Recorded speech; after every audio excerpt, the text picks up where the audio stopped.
Good morning students. आप सभी का स्वागत है सुर ज्ञान म्यूजिक स्टडी में।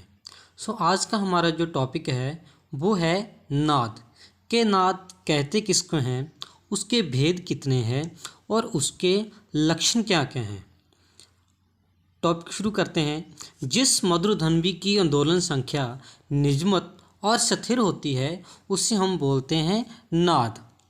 इसी मधुरध्वनि का संगीत में उपयोग होता है। जो ध्वनि अनिजमत और अस्थिर रहती है वह संगीत के काम की नहीं होती। उसे हम धुनि नहीं बल्कि उसे शोर बोलते हैं। मतंग मुनि अपने ग्रंथ ब्रहदेश में लिखते हैं कि ना नादन बिना गीत, ना नादन बिना स्वर, ना नादन बिना ज्ञान, ना नादन बिना शिव। अर्थात नाद के बिना ना ही गीत है और ना ही उससे स्वर उत्पन्न हो सकता है।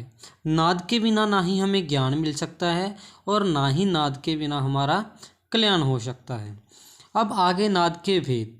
नाद के दो भेद होते हैं, एक तो आहत नाद होता है और दूसरा होता है अनाहत नाद। जो नाद दो वस्तुओं की रगड़ से पैदा होता है उसे बोलते हैं हम आहत नाद। जैसे सितार, गिटार की तारें छेड़ने पर उत्पन्न आवाज़, या फिर बांसुरी में हम हवा भरते हैं उससे हुई उत्पन्न आवाज़, उसको हम बोलते हैं आहतनाद। मतलब कि अगर हम किसी चीज़ को टच करते हैं और उस टच की हुई से आवाज़ निकलती है तो उसे बोलते हैं आहतनाद। दूसरा है अनाहतनाद। अनाहतनाद वो होता है कि अगर बिना रगड़ के कोई चीज़ आवाज़ पैदा करे, अगर हम उसको हाथ ना लगाएं और फिर भी वो चीज़ क्या है आवाज़ पैदा करे, उसको बोलते हैं अनाहत नाद।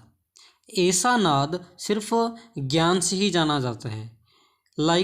अगर हम अपने कानों में दोनों उंगलियां जोर से डालें तो जो शां शां की आवाज़ आएगी उस नाद को बोलते हैं हम अनाहत नाद। इसी नाद की उपासना हमारे ऋषि मुनि करते थे। और उसके बाद आगे नाद के लक्षण। नाद के 3 लक्षण हैं। पहला है नाद का छोटा या बड़ा होना, और उसका दूसरा लक्षण है नाद की ऊंचाई या फिर निचाई, और उसका तीसरा लक्षण है नाद की जाति या फिर गुण। आप पहला लक्षण देखते हैं, नाद का छोटा या बड़ा होना। धीरे से उत्पन्न हुई आवाज़ को हम बोलते हैं नाद का छोटा, और ज़ोर से अगर हम किसी को आवाज़ लगाते हैं तो वो होता है अनाद का बड़ापन। अब उसके बाद आगे दूसरा पॉइंट है नाद की ऊंचाई या फिर नाद की निचाई। जब एक नाद दूसरे नाद से ऊंचा होता है उस नाद का ऊंचापन होता है, जैसे हम सा से लेके रे पे जाएं। और जब हम नाद दूसरे को शुरू करते हैं नीचे से ऊपर तक जाते हैं तो उसे बोलते हैं नाद का नीचापन, मतलब रे से सा। अब आ गया नाद की जाति या फिर नाद के गुण। जैसे सितार की आवाज़ लगा लो, गिटार की आवाज़ सारंगी से बिल्कुल अलग होती है, भिन्न भिन्न होती है। ऐसे ही भिन्न भिन्न आवाज़ों को हम बोलते हैं उसकी जाति या फिर गुण।